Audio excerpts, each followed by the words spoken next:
wabarakatuh. Salam guru penggerak. Perkenalkan, saya Komaria, calon guru penggerak angkatan 11 dari Kota Bogor. Pada kesempatan kali ini, saya akan menampilkan video aksi nyata saya tentang diseminasi budaya positif di lingkungan sekolah saya, yaitu SD Negeri Papandayan Kota Bogor. Selamat menyaksikan. Marilah bergerak bersama guru penggerak, menyebar manfaat bagi pendidikan merdeka. Lekas bergerak dalam pendidikan penggerak, ciptakan generasi unggul penopang bangsa. Mari bergerak, lekas bergerak, dan selalu menggerakkan. Mari bergerak, lekas. Bismillahirrahmanirrahim. Assalamualaikum warahmatullahi wabarakatuh. Alhamdulillahirabbil alamin wa bihi nasta'in 'ala umuri waddin. Wassalatu wassalamu ala asrofil anbiya wal mursalin wa ala alihi wa sahbihi ajmain, amma ba'du.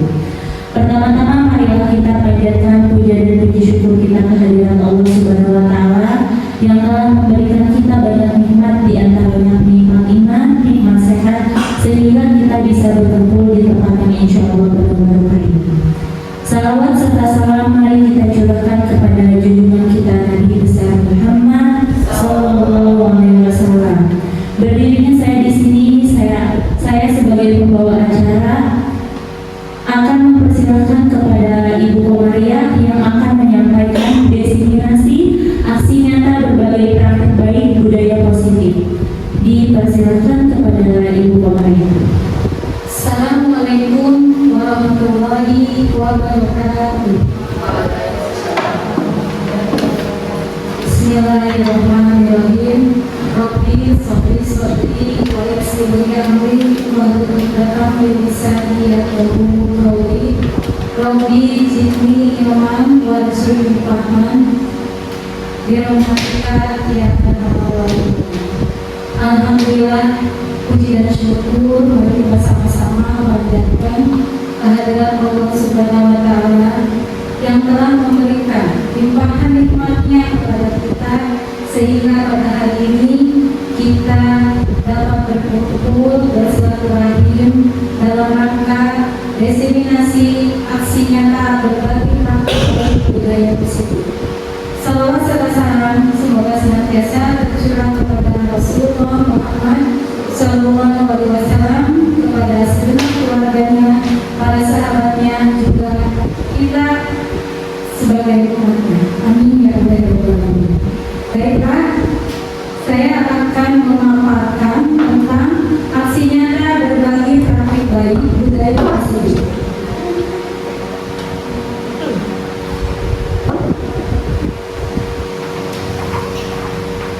Budaya positif.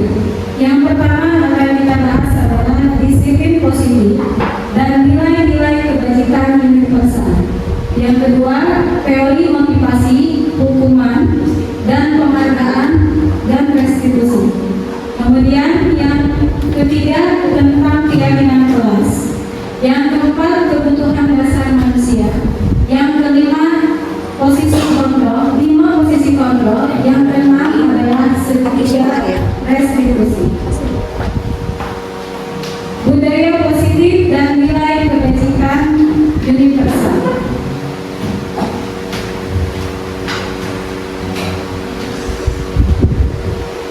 Makna disiplin dalam budaya kita, makna kata disiplin itu dimaknai sesuatu yang dilakukan seseorang pada orang lain untuk mendapatkan kepatuhan.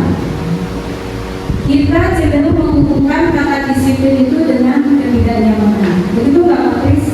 Ya. Nah, Ki Hajar Dewantara sendiri menyatakan bahwa untuk mencapai kemerdekaan dalam konteks pendidikan kita saat ini, yaitu untuk menciptakan murid yang merdeka, syarat utamanya adalah harus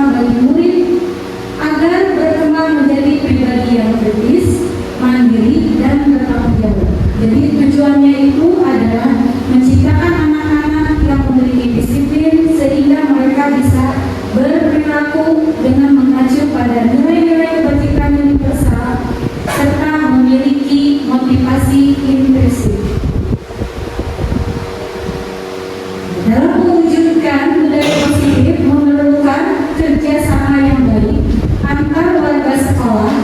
Nah, kerjasama yang baik akan terjalin dengan adanya komunikasi, kolaborasi, dan toleransi. Nah, jika budaya positif telah terwujud, maka akan tercipta murid yang merdeka, bahagia, dan guru pun saling mendukung dan menguatkan serta lingkungan sekolah menjadi nyaman dan aman. Apakah sekolah kita sudah begitu? Sudah begitu, Ibu Bapak? Sudah. Alhamdulillah. Nah, bagaimana sih cara menerapkan disiplin? Cara menerapkan disiplin yaitu dengan mengajarkan anak bertanggung jawab dan menumbuhkan kesadaran diri berdasarkan nilai-nilai kebajikan. Kemudian lebih ke arah disiplin diri yang dapat mengontrol diri dalam melakukan segala tindakan. Jadi pada akhirnya membuat murid itu memahami dan menyadari berdasarkan motivasi, bukan paksaan, bukan pujian, maupun bukan karena hukuman. Nah, nilai-nilai kebajikan. Inilah nilai-nilai kebajikan. Contoh nilai kebajikan yang akan kita capai yaitu toleransi, rasa hormat, integritas, dan pada akhirnya adalah nilai kebajikan itu menuju ke memiliki karakter profil pelajar Pancasila. Ada yang bisa lagunya? Ada. Ayo kita nyanyi dulu yuk. Belajar Pancasila, beriman dan bertakwa kepada Tuhan yang esa dan berarah mulia, kebinekaan global, gotong royong mandiri, kreatif dan bernalar kritis. Nah, sudah hafal ya kata-katanya ya. Tinggal penerapannya. Kemudian selanjutnya ada teori motivasi, hukuman, dan penghargaan serta restitusi. Nah, ada 3 motivasi perilaku manusia. Menurut Gary Gosen dalam bukunya itu menyatakan ada 3 motivasi perilaku manusia, yaitu yang pertama adalah untuk menghindari ketidaknyamanan, hukuman. Jadi ketika seseorang itu melakukan disiplin itu, yang pertama kali itu adalah motivasinya untuk menghindari ketidaknyamanan atau hukuman. Yang kedua adalah untuk mendapatkan imbalan atau penghargaan dari orang lain. Yang ketiga, untuk menjadi orang yang mereka inginkan dan hargai diri sendiri dengan nilai yang mereka percaya. Jadi ketika kita melakukan disiplin, misalkan ibu bapak guru, disiplin datang sesuai dengan jam, absen sesuai dengan yang ditetapkan. Nah, inilah menurut yang dosen itu ada 3 motivasi dalam diri manusia ketika manusia berperilaku disiplin. Kemudian ini ada perbedaan hukuman dan konsekuensi. Nah, hukuman itu apa sih? Hukuman itu sesuatu yang menyakitkan. Jadi ketika kita menghukum anak itu menyakitkan, bahkan mungkin akan balas dendam kepada kita. Nah, biasanya hukuman ini bisa membuat anak sakit untuk jangka waktu yang lama. Apalagi dengan sekarang adalah generasi strawberry yang mudah tersinggung. Ketika dihukum itu sangat membekas sekali pada anaknya. Kemudian anak membenci akhirnya tentang kedisiplinan karena dipaksa tadi, terus mendorong anak menyakiti diri sendiri, terjadi konsep diri yang buruk, anak belajar untuk menyembunyikan kesalahan. Yang biasanya kalau dengan hukuman ini, dia akan memiliki sifat apa? Pembohong. Jadi untuk menutupi kesalahannya, dia akan berbohong, dan terus nanti akan ada kebohongan berikutnya. Begitu Bapak Kris? Jadi menutupi kebohongan ya. Pertama, gimana caranya? Membohongi lagi ya. Kalau hukuman seperti itu. Dan hukuman itu kan sifatnya nanti akan ada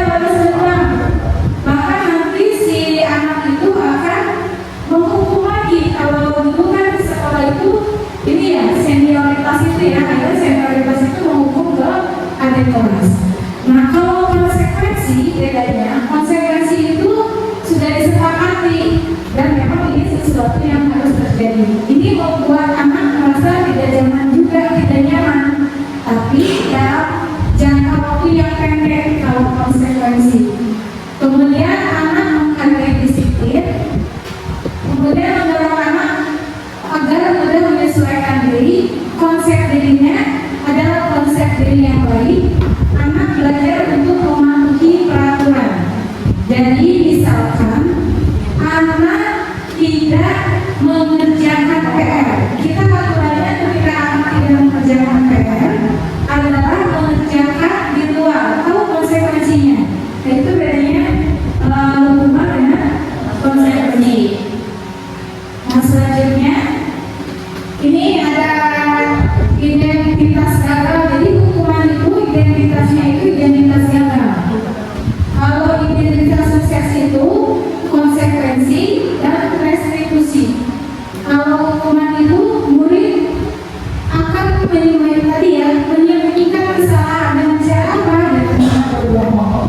Kemudian kalau konsekuensi itu anak itu akan taat sama peraturan. Kalau restitusi itu bedanya adalah anak itu belajar menyelesaikan masalah. Nah, nanti kita akan bahas bagaimana itu restitusi dan bagaimana cara menyelesaikan masalah dalam sertifikat restitusi. Kemudian tadi kalau hukuman mencoba mengontrol anak dengan penguatan negatif. Jadi kemudian kalau konsekuensi mengontrol anak tapi dengan penguatan yang positif. Nah, kalau restitusi itu anak paham bahwa dirinya sendirilah yang megang kendali kontrol. Nah, dampak pada murid kalau hukuman itu marah, merasa bersalah, rendah diri, kemudian mengasingkan diri. Nah, kalau konsekuensi itu dia kehilangan hak, waktu jeda seorang diri serta perenangan. Kemudian kalau restitusi itu murid tidak kehilangan waktu, namun bersemangat untuk memperbaiki diri. Kemudian kalau hukuman itu tiba-tiba tidak diharapkan atau sangat melukai. Kalau konsekuensi itu sudah diketahui ya, kalau konsekuensi itu sudah diketahui dan masuk akal. Kemudian kalau restitusi itu berupa undangan untuk mengadakan restitusi. Selanjutnya kita biar tahu perbandingannya antara hukuman dan konsekuensi, kita isi ya.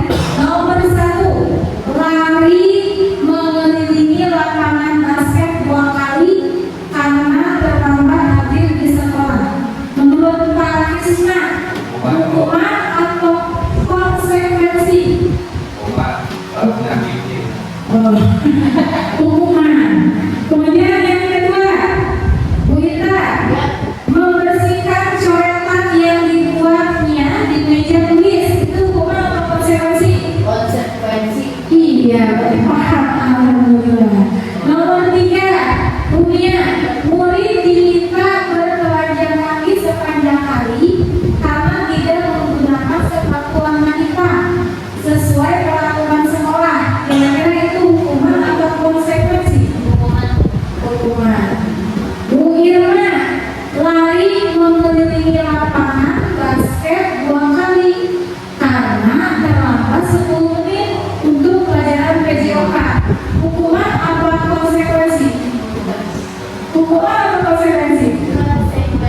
Iya, pintar sekali untuk Bu Irma. Konsekuensi, kenapa disebut konsekuensi? Karena ini ada kaitannya dengan olahraga. Wah, pintar-pintar. Alhamdulillah. Kemudian ini dihukum oleh penghargaan. Menurut Al-Fiqh, saat kita berulang kali menjanjikan hadiah kepada anak-anak agar bertanggung jawab, atau kepada seorang murid agar mempelajari sesuatu yang baru, atau kepada seorang karyawan agar melakukan fisik mereka itu tidak dapat melakukannya, atau mereka akan memilih untuk tidak melakukannya. Itu yang kalau dihukum dengan penghargaan.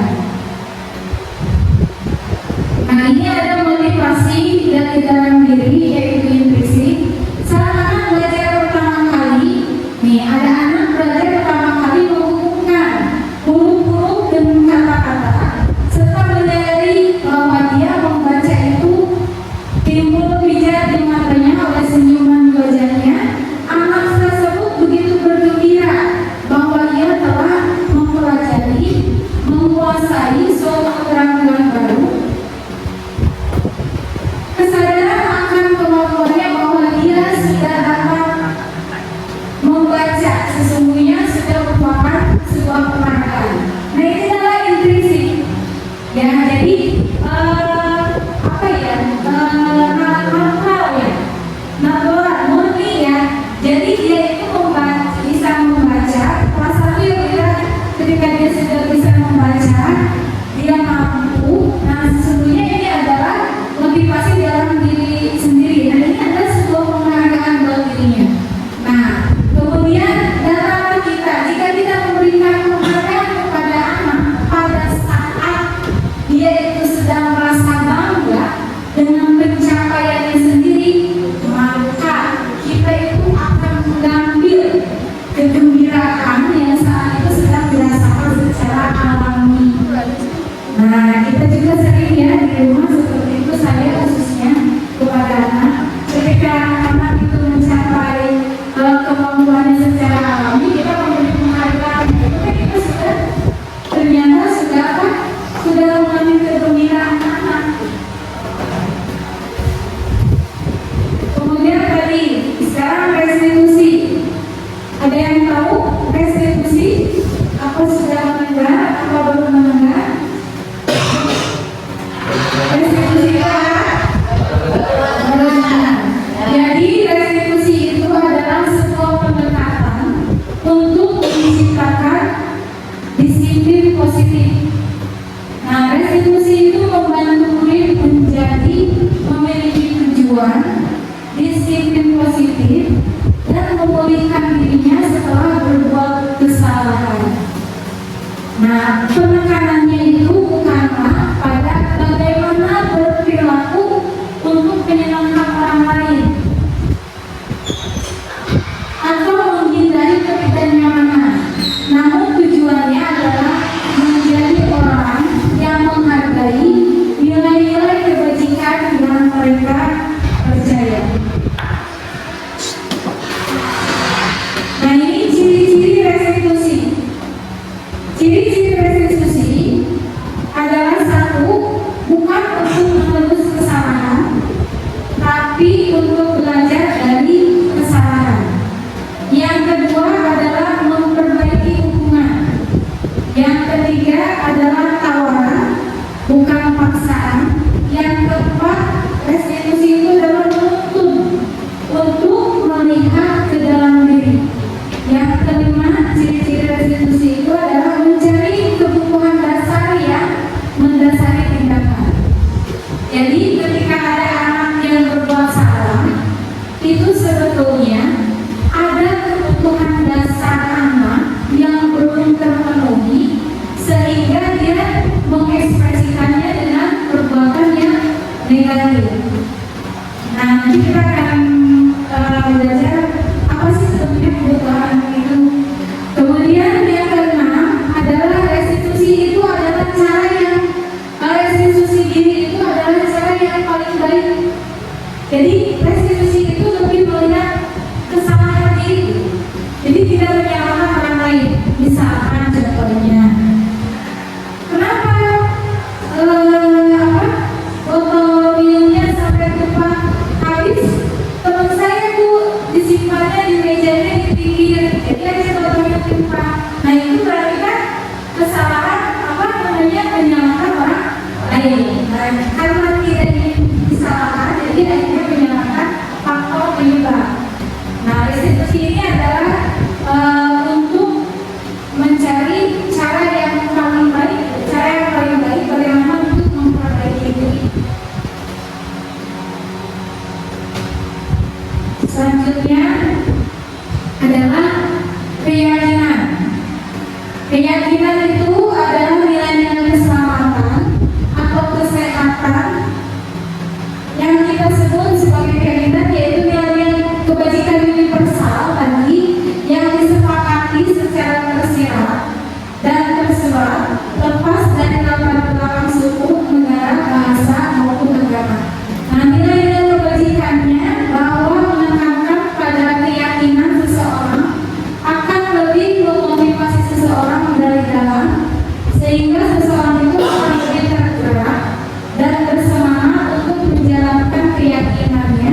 daripada hanya sekedar mengikuti serangkaian peraturan tertulis tanpa manfaat.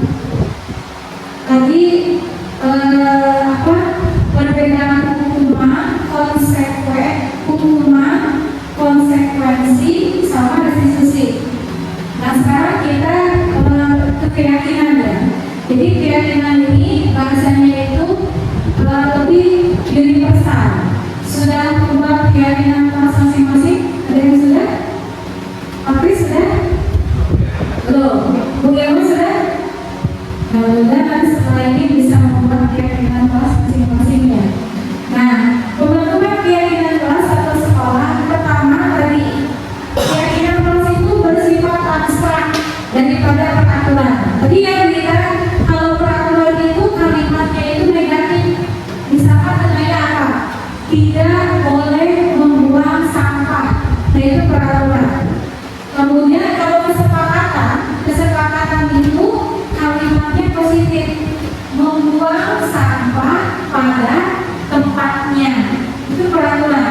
Kalau keyakinan itu tadi nilai-nilai kebajikan yang universal. Jadi apa gunanya untuk membuang sampah pada tempatnya itu? Untuk menjaga kebersihan. Jadi peraturannya tidak membuang sampah sembarangan, kemudian kesepakatannya itu membuang sampah pada tempatnya. Keyakinan kelasnya adalah kebersihan. Jadi keyakinan kelas itu hanya satu kata kita. Kalau bisa keyakinan kelas itu tadi ya tidak banyak, jadi mudah dihafal oleh anak. Ya, simple. Misalkan tidak boleh memukul teman. Nah, misalkan menghargai teman. Nah, keyakinan kelasnya apa? Menghormati. Ya.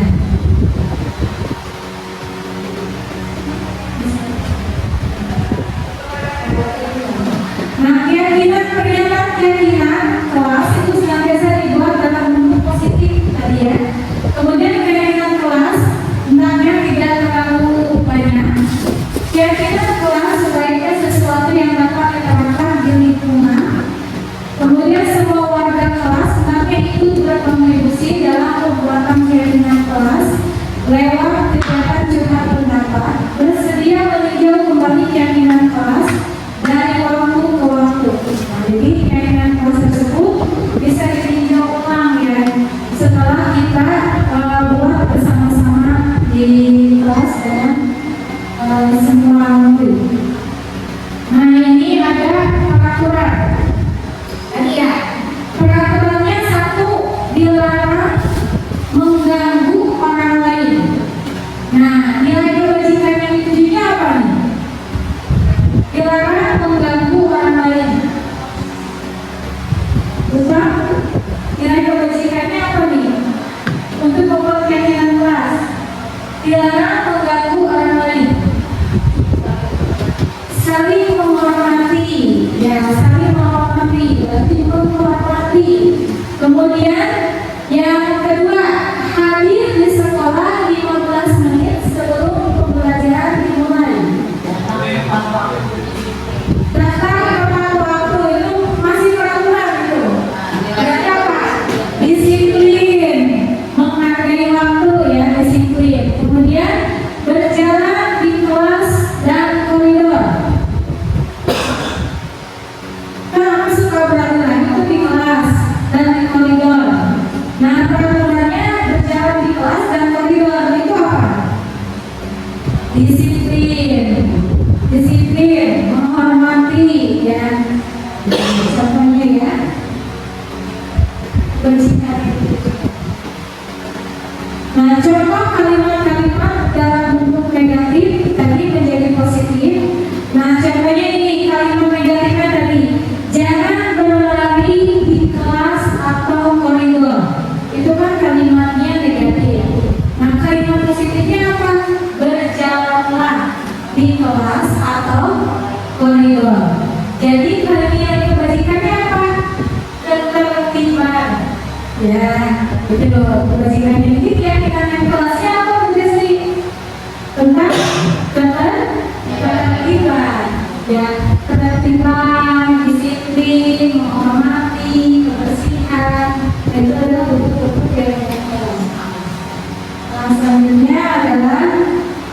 ini 5 kebutuhan dasar manusia.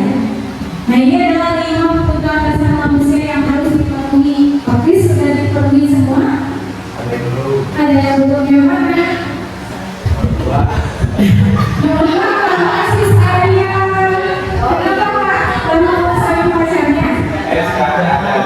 Masih ada. Nah ini adalah 5 kebutuhan manusia. Tadi ya, ketika anak berperilaku negatif atau tidak disiplin positif, sebetulnya itu ada kebutuhan yang belum terpenuhi, tapi tidak tahu bagaimana cara memenuhinya. Akhirnya berbuat perilaku negatif. Nah yang pertama kebutuhan manusia itu bertahan hidup. Bagaimana supaya survival? Nah kebutuhan yang bersifat fisiologis kalau bukan begitu tentang kesehatan. Kesehatan itu termasuk kebutuhan itu untuk bertahan hidup yang mengurus rumah, makanan, minuman. Nah ini ketika anak di kelas kemarin, ketika anak berulang-ulang di kelas ditanya ternyata belum sarapan, berarti ada kebutuhan yang belum terpenuhi gitu di rumah. Anak makan di kelas ternyata ada kebutuhan yang belum terpenuhi, yaitu apa? Sarapan pagi. Yang kedua adalah kasih sayang dan rasa diterima. Sudah kan proses diterima? Sudah. Kasih sayang dan rasa diterima. Ini kebutuhan diterima ya. Kebutuhan untuk disayangi dan diterima meliputi kebutuhan yang ada hubungannya dengan koneksi sosial. Kebutuhan untuk memberi dan menerima kasih sayang. Kebutuhan untuk merasa bagian dari suatu kelompok. Kadang ada juga yang geng aja. Oh ini mainnya sama si ini terus, ini sama si ini terus. Nah itu karena anak ada yang merasa tidak diterima. Akhirnya apa? Dia menyakiti teman. Nah kebutuhan manusia yang ketiga adalah penguasaan atau kebutuhan pengakuan atas kemampuan. Nah biasanya kalau anak ingin diakui kemampuannya, anak-anak seperti ini biasanya ingin menjadi pemimpin di kelasnya. Kebutuhan ini berhubungan dengan kekuatan untuk mencapai sesuatu, menjadi kompeten, menjadi terampil, diakui atas prestasi dan keterampilan, kemudian dikenalkan dan memiliki rasa menghargai. Kemudian yang keempat adalah kebebasan. Kebutuhan akan pilihan. Kebutuhan untuk bebas adalah kebutuhan akan kemandirian, otonomi, memiliki pilihan dan mampu mengendalikan arah hidup seseorang. Anak-anak dengan kebutuhan kebebasan yang tinggi menginginkan pilihan mereka perlu banyak bergerak, harus banyak mencoba-coba, kemudian tidak terlalu terpengaruh oleh orang lain, dan senang mencoba hal baru biasanya. Kemudian yang kelima adalah kesenangan. Kesenangan, kebutuhan untuk merasa senang. Kebutuhan akan kesenangan adalah kebutuhan untuk mencari kesenangan dengan bermain, tertawa, ke kafe, ya apresiasi. Ya, bisa membayangkan itu tanpa kenikmatan apapun betapa menyenangkan. Belajar menghubungkan kebutuhan akan kesenangan dengan belajar. Jadi belajar itu harus menyenangkan.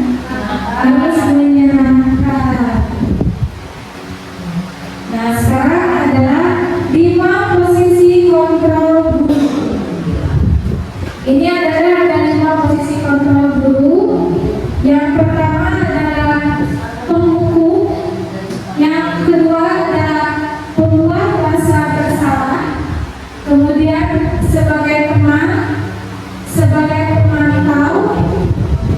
kelima adalah manajer. Mari kita bahas satu persatu. Yang pertama adalah posisi penghukum. Nah, seseorang menghukum bisa menggunakan hukuman fisik maupun verbal. Nah, orang yang menjalankan posisi penghukum biasanya itu mengatakan bahwa sekolah memerlukan sistem atau alat yang lebih menekankan murid-murid lebih dalam lagi. Nah, guru-guru yang menerapkan posisi penghukum akan berkata, patuhi aturan saya. Kemudian, awas ya kalau kamu melakukan kesalahan lagi. Nah, itu penghukum. Kamu selalu salah, selalu pasti kamu yang melakukan kesalahan ini. Nah, seperti ini kita senantiasa percaya hanya ada satu cara pembelajaran bisa berhasil, yaitu dengan cara dia. Jadi menghukum, jadi posisi penghukum ini yaitu tadi ya, anak akan menjadi pendendam, merasa sakit hati, dan ini sakit hatinya akan berlangsung dalam waktu yang cukup lama. Sekarang kita mau mana? Mereka berbuat salah? Masih. Alhamdulillah masih. Yang kedua, posisi kontrol membuat merasa bersalah. Jadi kita tentu memang dipanggil untuk tidak berbuat salah, tapi ketika tanya itu seakan-akan pertanyaannya itu menunjukkan dia untuk harus mengaku salah. Nah, itu adalah membuat merasa bersalah. Contohnya gimana? Kata-katanya, ibu kecewa sekali dengan kamu. Sudah beberapa kali bapak harus memberitahu kamu ya. Tuh. Kemudian gimana coba kalau orang tua kamu tahu kamu itu berbuat begini? Nah, ini ya, di posisi ini murid akan memiliki penilaian diri sendiri. Kemudian penilaian diri sendiri itu yang buruk tentang dirinya. Murid merasa tidak berharga dan telah mengecewakan orang-orang yang disayanginya. Nah, tadi ya, padahal ketika dia berbuat salah itu tadi berbicara tentang kebutuhan, mungkin ada kebutuhan yang di waktu itu yang belum terpenuhi. Ya. Kemudian yang selanjutnya adalah posisi kontrol teman. Nah, posisi kontrol teman ini biasanya, ayolah bantu bapak bersihkan kelas, atau jangan bosan-bosan dong. Ayolah kerjakan tugas. Kalau kamu ngerjain tugas, nanti ibu dimarahin loh sama kepala sekolah. Nah, itu adalah sebagai teman, gitu. Jadi mengajar memang anak akan merasa nyaman dengan kita. Dia akan merasa bahwa dirinya itu tadi mengakui akan tindakan yang salah. Kemudian kita merasa dikecewakan oleh anak tersebut. Nah, kalau posisi kontrol teman ini biasanya anak itu tergantung pada satu guru. Misalkan Pak Kris tidak masuk sekolah karena sakit, digantilah kelas Pak Kris ngajarnya oleh Desti.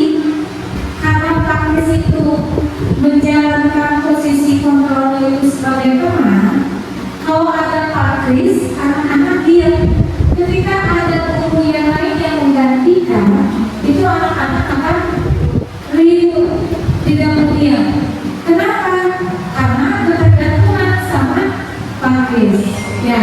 Kemudian contohnya, ketika kita keluar kelas, kelasnya itu wah ricu, berisik. Datang kita langsung jeprek, tidak berisik. Itu biasanya posisi teman itu seperti itu, memiliki ketergantungan kepada si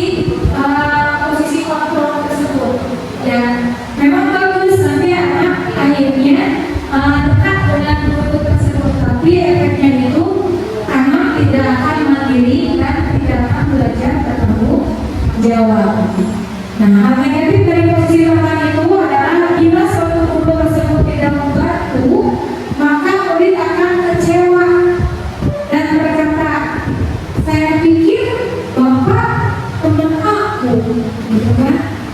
Murid merasa dikecewakan dan tidak mau lagi berusaha, tapi ya memberi ketergantungan. Nah, hal lain yang mungkin timbul adalah murid hanya akan berpindah untuk guru tertentu tadi ya, dan tidak untuk guru lainnya.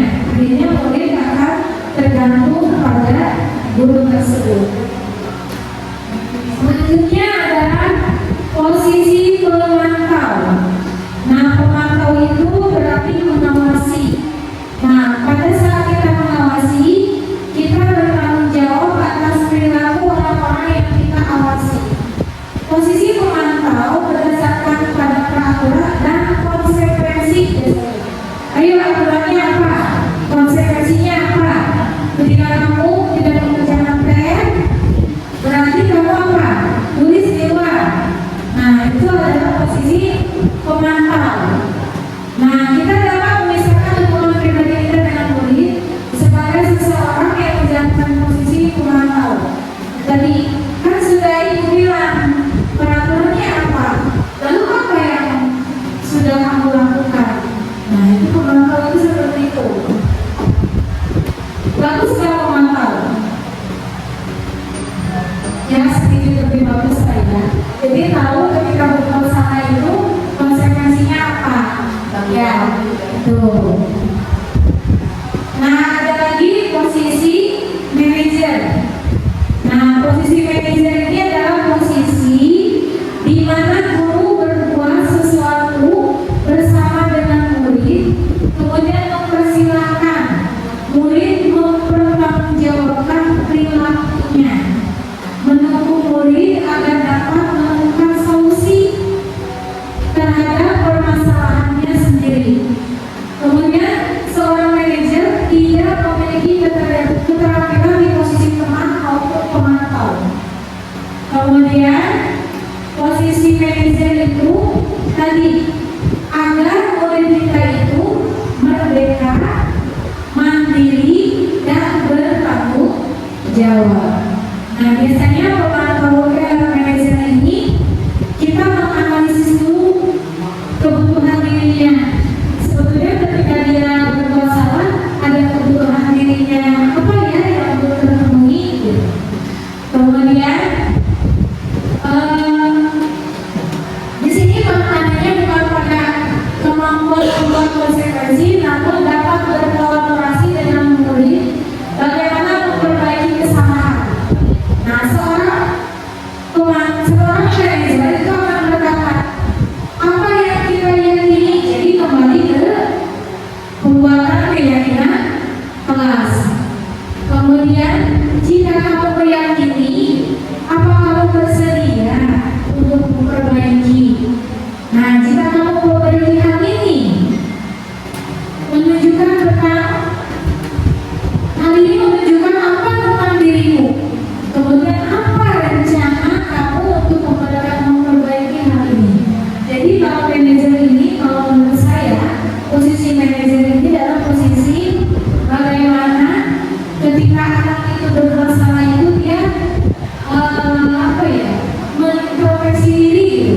Kemudian kembali lagi kepada keyakinan kelas yang sudah kita buat, dan dia juga tahu karena keyakinan kelasnya itu akhirnya dia mencari solusi sendiri, dan kita sebagai manajer itu membantu terhadap perbaikan dirinya.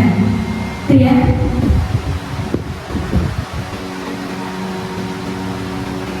Nah, ini dari 5 posisi kontrol menurut Danny Rosen itu tadi ada penghukum, membuat rasa bersalah, teman, pemantau, dan manajer. Menurut saya posisi kontrol yang paling baik di kalangan guru adalah posisi manajer. Fokus pada murid, bukan untuk membahagiakan guru atau orang tua. Nah, posisi inilah murid dapat menjadi pribadi yang mandiri,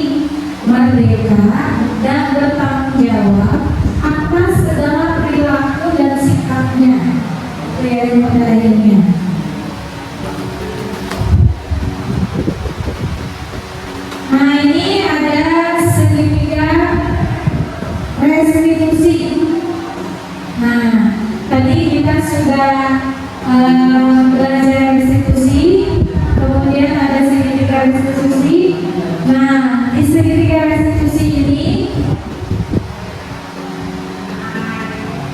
yang pertama itu adalah menstabilkan identitas.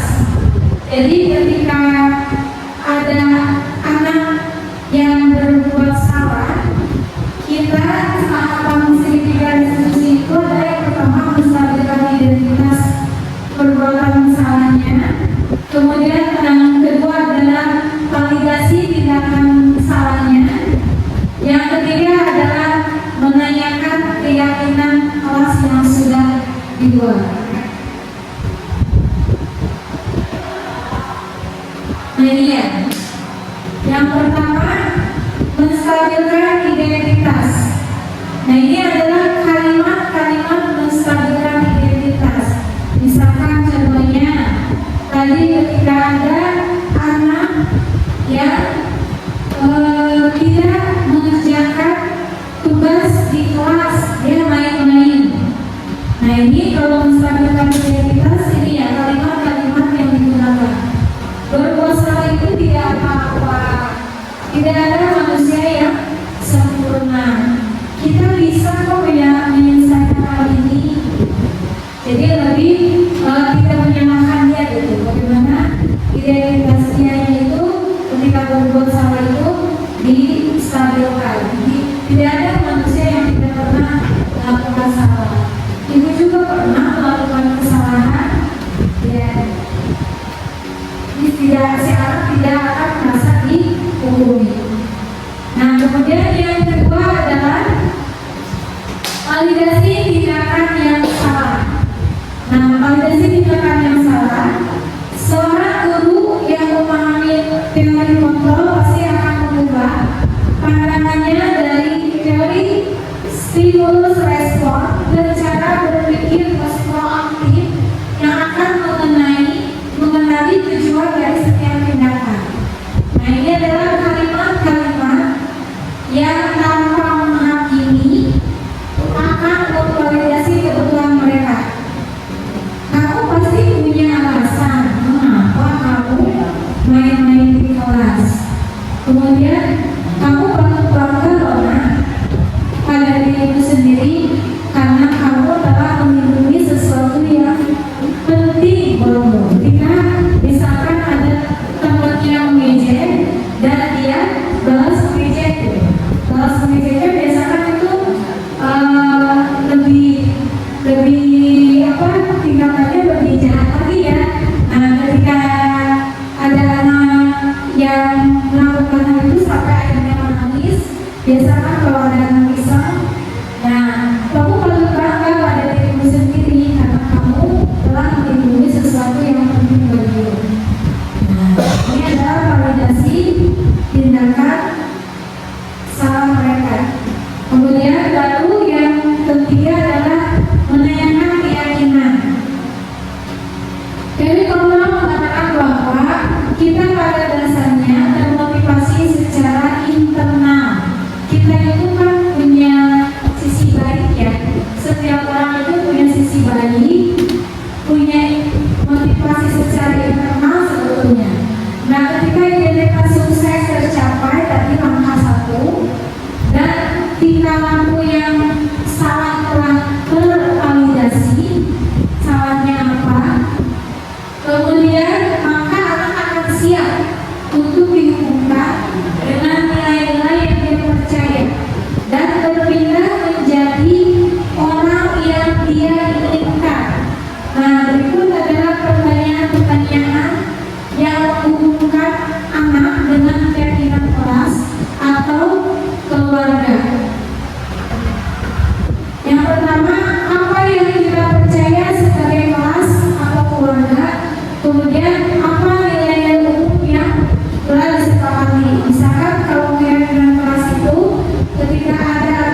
dibuat bersama-sama di kelas.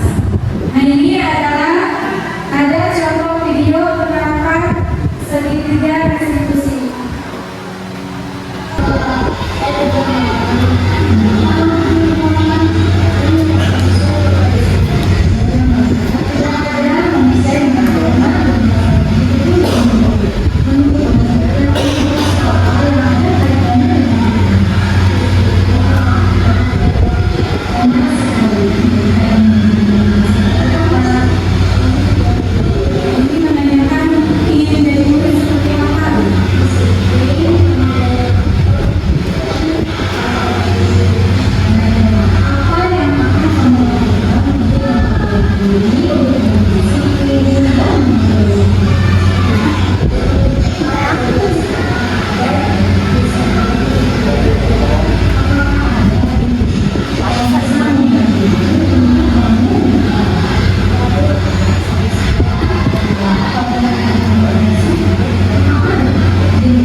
Jadi dia itu berangkatnya diantar sama ayahnya.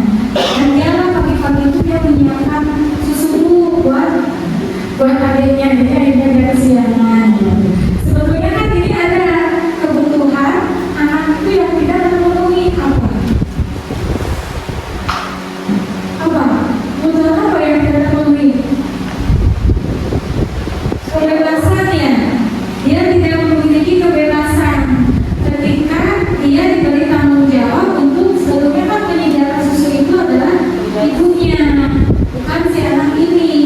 Tapi dia ketika ke si anak itu, ketika ditanya apa yang menyebabkan kamu kesiangan dan lain-lainnya. Kemudian keyakinan kelas apa yang ada hubungannya dengan kamu datang terlambat ke sekolah.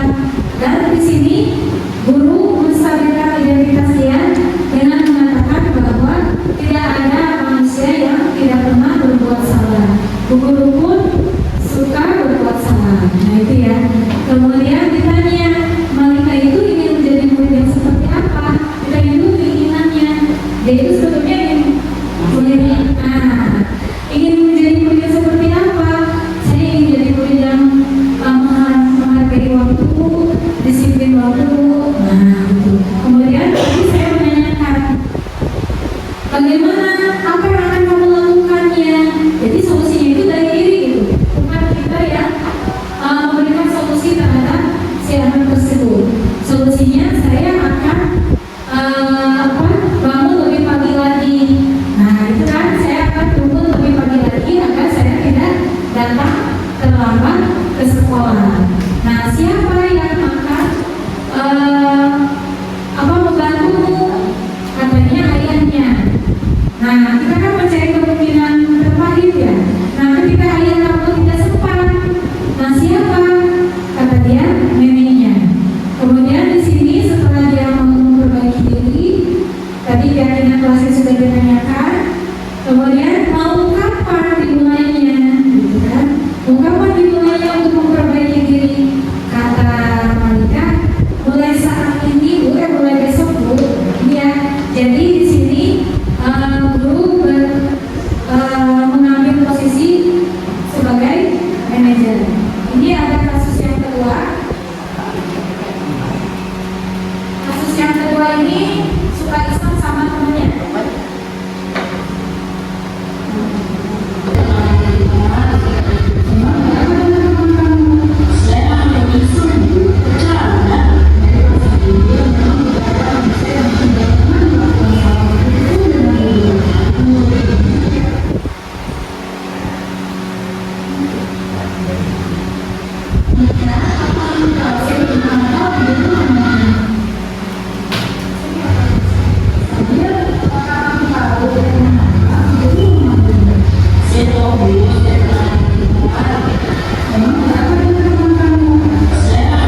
Ibu boleh mengingatkan dia, dia bisa pakai doang. Menurut kamu mau akan bagaimana kamu untuk menghindari diri? Mulai dari sekarang belajar seterusnya. Baiklah sekali, baik. Jadi kamu bisa menghindari diri untuk menjadi pribadi yang berbeda-beda. Ibu Bapak tentang diseminasi budaya positif, pemaparannya. Kemudian kalau ada yang mau ditanyakan, silakan session pertanyaan. Oke? Ada yang ditanyakan?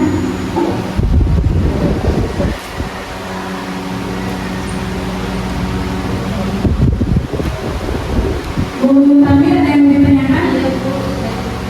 Tidak, sudah cukup. Bu Mia, cukup? Pak Kris, ada yang ditanyakan? Tidak ada. Insya Allah ya, mudah-mudahan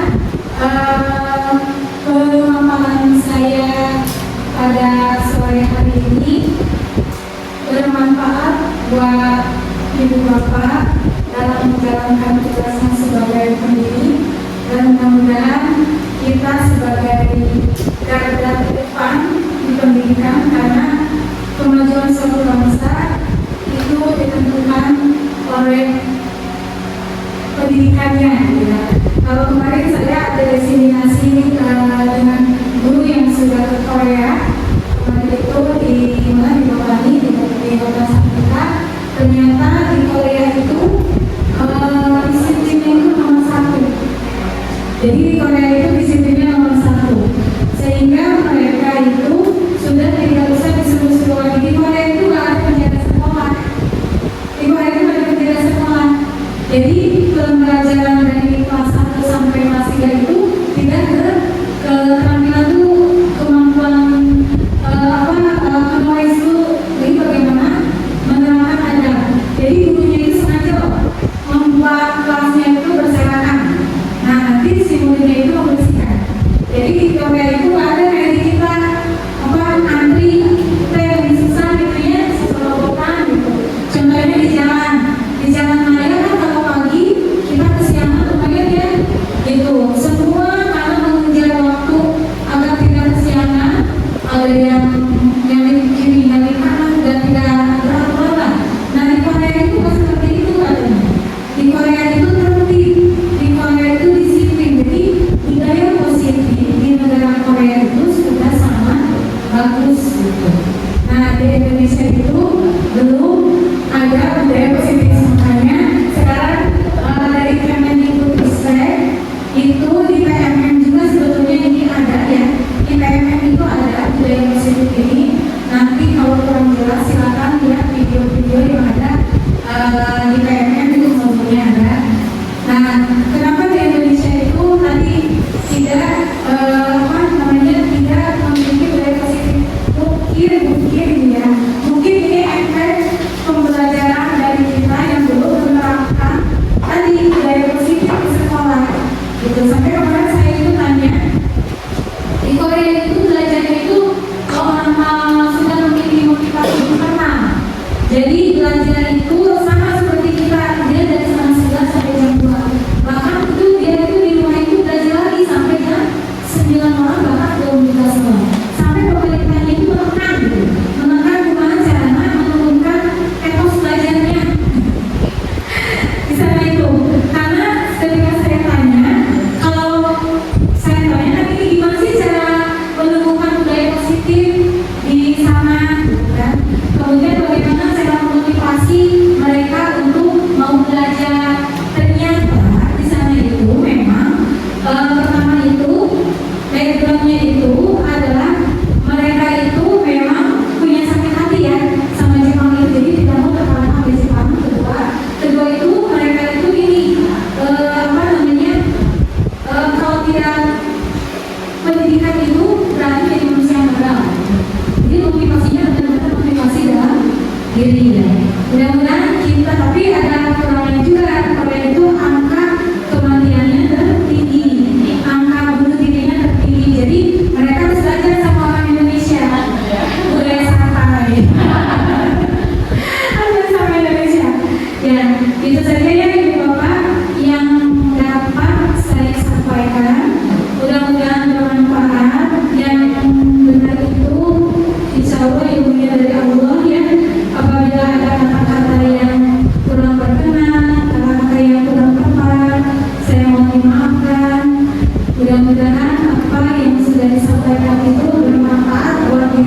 hadirin maupun buat ulama.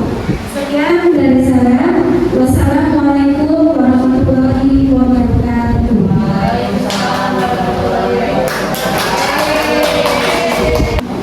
Alhamdulillah pemaparan mengenai diseminasi budaya positif telah selesai dipaparkan. Semoga pemaparan hari ini dapat bermanfaat dan ilmunya untuk kita semua. Mari kita tutup kegiatan ini dengan membaca hamdalah bersama-sama. Alhamdulillahirabbil alamin. Wassalamualaikum warahmatullahi wabarakatuh.